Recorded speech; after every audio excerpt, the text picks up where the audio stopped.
దావీదు ఈ 36వ కీర్తనలో భక్తిహీనుల గురించి మాట్లాడుతున్నారు. భక్తిహీనుల హృదయములో అంట అతిక్రమము దేవోక్తి వలె పలుకుచున్నదంట.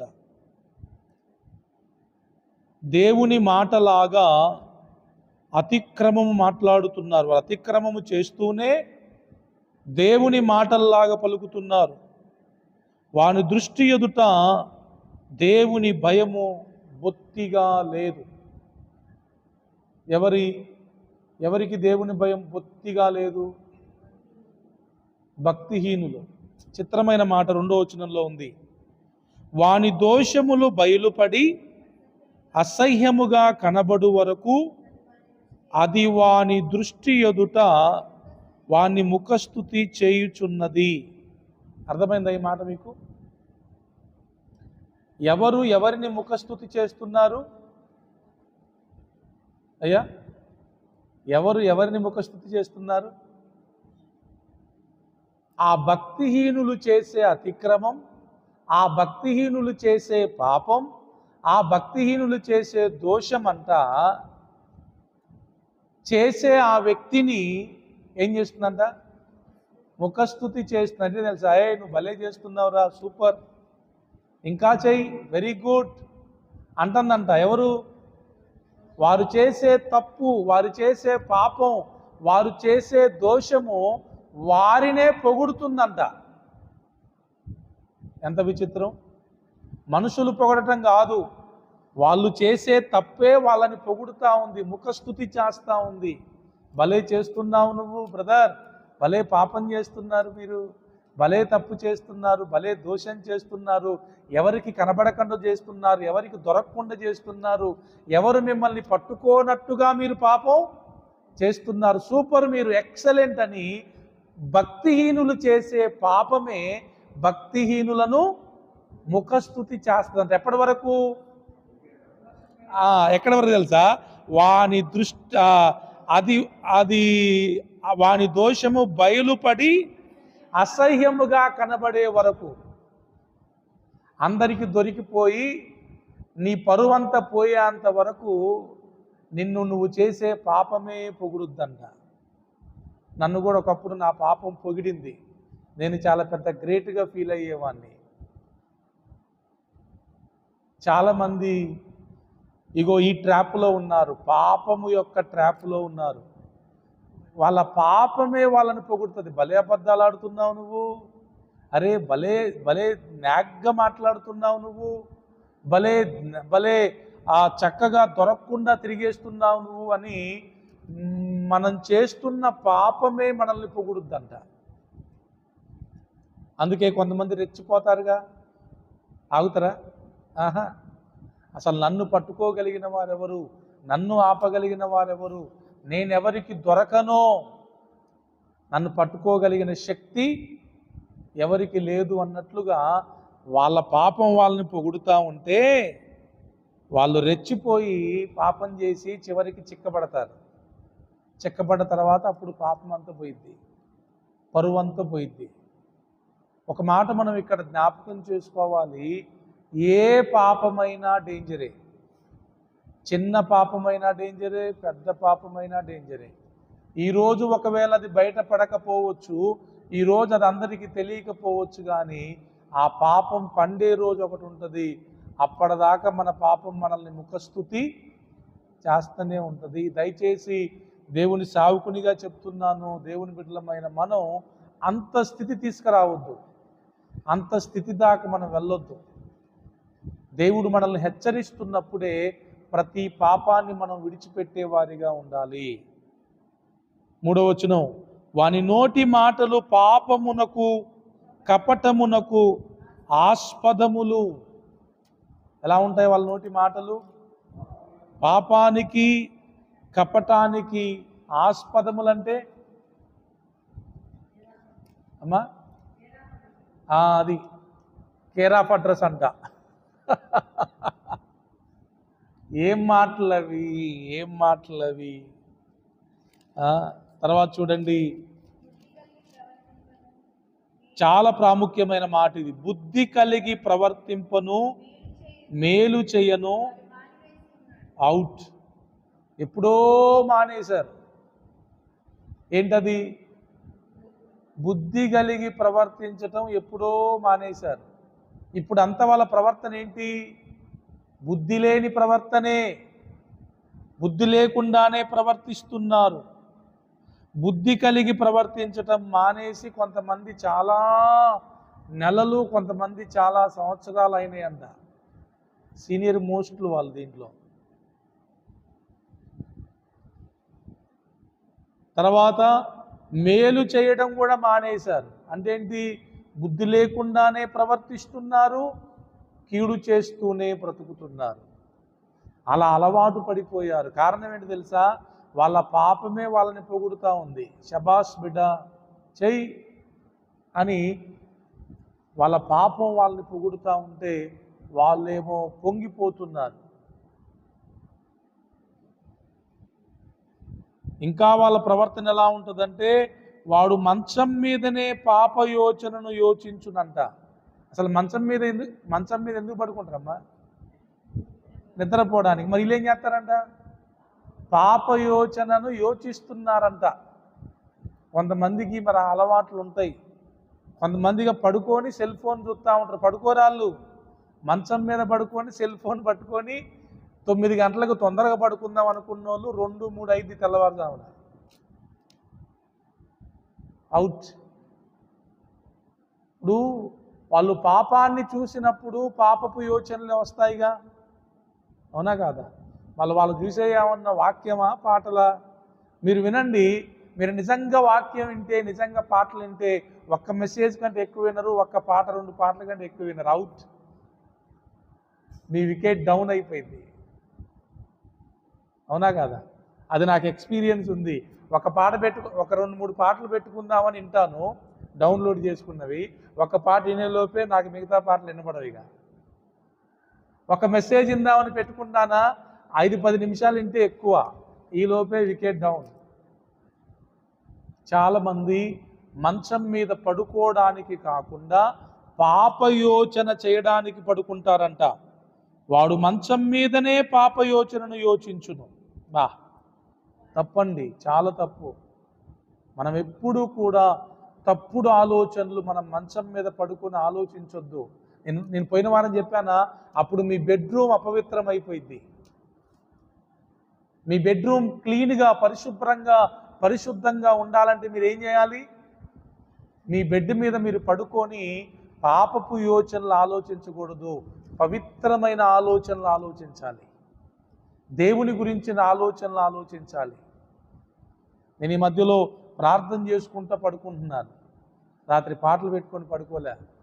కొన్ని ప్రేయర్ రిక్వెస్ట్లు ఉంటే అలా పడుకొని ప్రేయర్ చేసుకుంటానే పడుకున్నాను. దేవుని బిడ్డలమైన మనం మంచం మీద పాపయోచనలు చేయకూడదు, చాలా పొరపాటు. తర్వాత వాడు కాని నడతలు నడుచువాడు, అంటే నడవకూడని నడతలే మొత్తం నడిచేది. తర్వాత చెడుతనము వానికి అసహ్యము కాదు, అంటే వాళ్ళు చెడును చీ అనరు.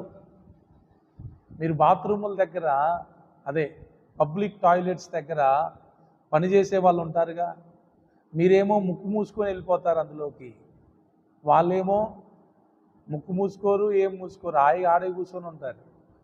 మీకెందుకు ముక్కు మూసుకోవాలనిపించింది, వాళ్ళకెందుకు మూసుకోవాలనిపించట్లేదంటే వాళ్ళు అక్కడ ఉండడానికి అలవాటు పడిపోయారు కాబట్టి వాళ్ళకి అది చెడుగా అనిపించట్లేదు, చెడ్డవాసనగా అనిపించట్లేదు. నువ్వు అప్పుడే వెళ్ళావు కాబట్టి అది నీకు చెడుగా అనిపిస్తుంది. ఇప్పుడు పాపం చేసే వాళ్ళు కూడా అంతే. పాపం, చెడు వాళ్ళకేమింది? అసహ్యం అనిపించదు, తప్పనిపించదు, చీ అనిపించదు వాళ్ళకి. ఎందుకు? వాళ్ళు దానికి అలవాటు పడిపోయారు. చాలామంది పాపం చేసేవారికి పాపం ఎందుకు అసహ్యంగా అనిపించదంటే ఆ పాపములోనే వాళ్ళు నిలిచి ఉన్నారు కనుక. అంతే, అది అసహ్యం అనిపించదు వాళ్ళకి. తప్పు అనే ఆలోచన ఎప్పుడో పోయింది వాళ్ళకి. ఇది చేయకూడదనే ఆలోచన ఎప్పుడూ రాదు వాళ్ళకి. ఎందుకంటే వాళ్ళు దానిలో సీనియర్లు అయిపోయారు. They are more seniors.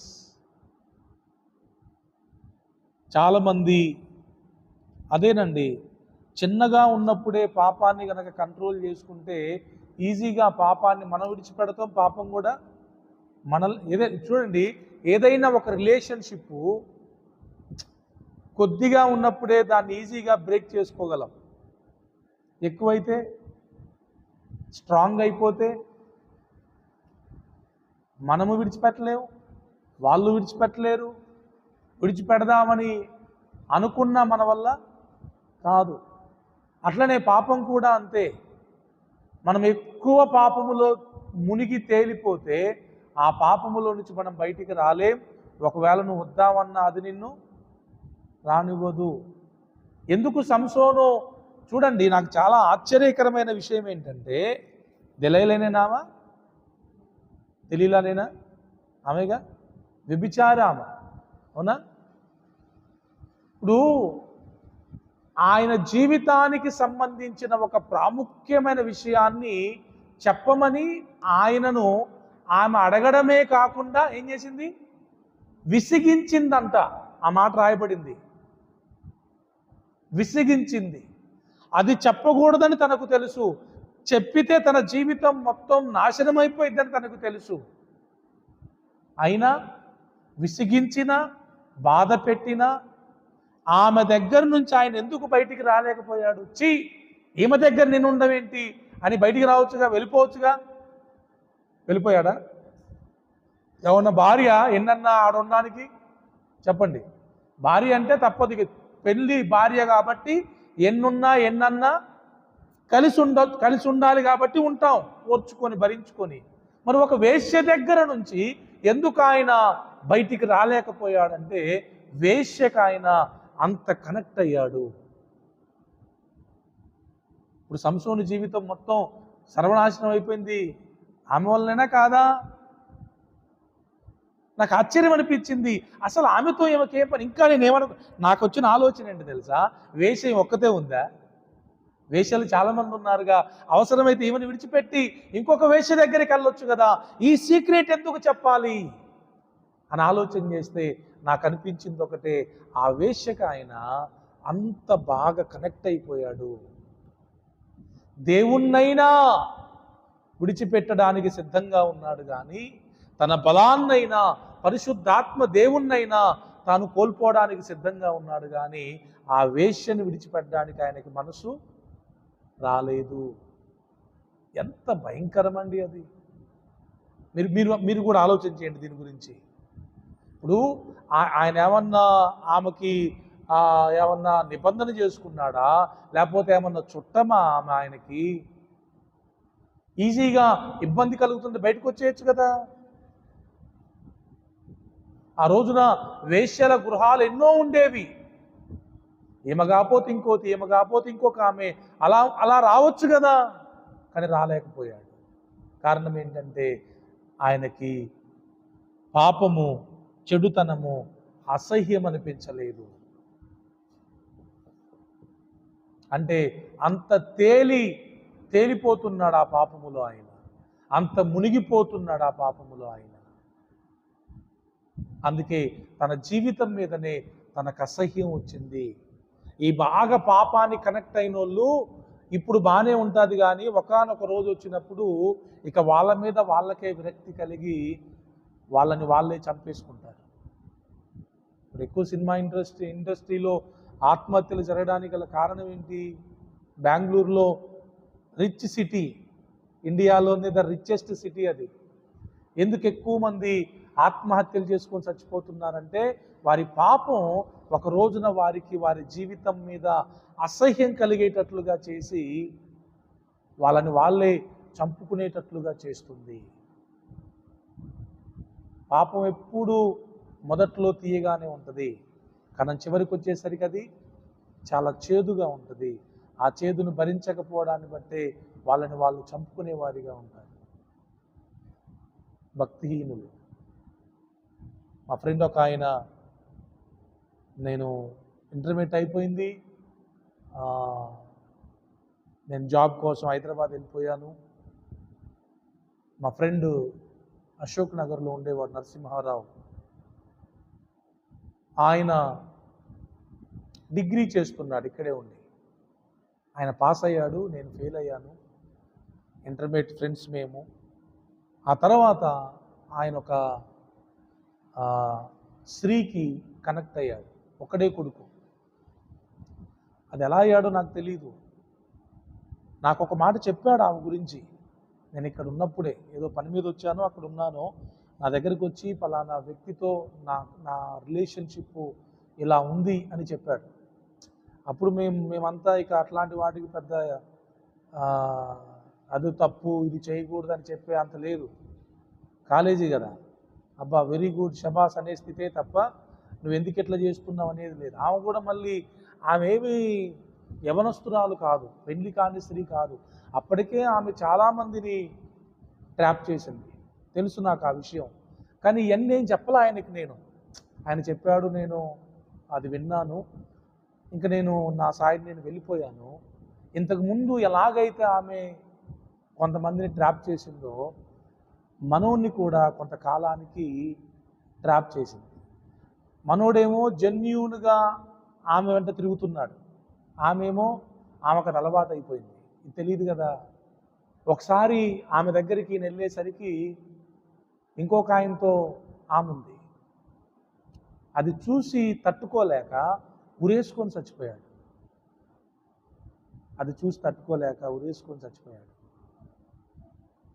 ఆ తర్వాత నాకు ఫోన్ కాల్ వచ్చింది, ఇలా నరసింహారావు ఆత్మహత్య చేసుకొని చచ్చిపోయాడు. సో దేవుని బిడ్డలారా, చాలా ఉన్నాయి సొసైటీలో, ఎన్నో చూస్తున్నాం. అందుకే దేవుడు అంటాడు, నీకో కుటుంబాన్ని ఏర్పాటు చేసేది ఎందుకంటే నీ కుటుంబముతో నీ భార్యతో నువ్వు సంతోషంగా ఉంటావని. సామెతల గ్రంథంలో చాలాసార్లు ఆ మాట సొలొమోను ఎక్స్పీరియన్స్తో రాస్తాడు, అనుభవంతో రాస్తాడు. నీ సొంత భార్యతో నువ్వు సంతోషించు అని. కానీ ఈ రోజున మనుషులు దాని మీద ఎంత భయంకరంగా ఉన్నారంటే, చెడుతనము వారికి అసహ్యముగా కనబడనంత లోతుగా పాపంలోకి వాళ్ళు వెళ్ళిపోతున్నారు. దేవునికి స్తోత్రం.